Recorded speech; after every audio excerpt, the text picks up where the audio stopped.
નવસારી જિલ્લામાં પૂરની પરિસ્થિતિ સર્જાતા જનજીવન ફરીવાર પ્રભાવિત બન્યું છે।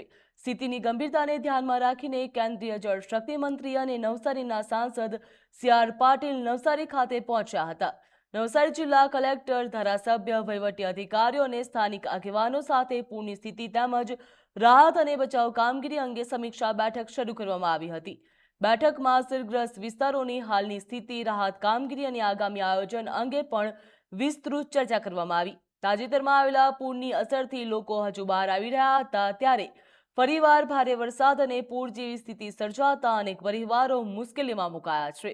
અસરગ્રસ્ત લોકોને ઝડપથી રાહત મળી રહે તેના માટે થયેલા નુકસાનનો વહેલી તકે સર્વે પૂર્ણ કરીને સરકારી સહાય પહોંચાડવાના આયોજન ઉપર પણ બેઠકમાં ચર્ચા કરવામાં આવી।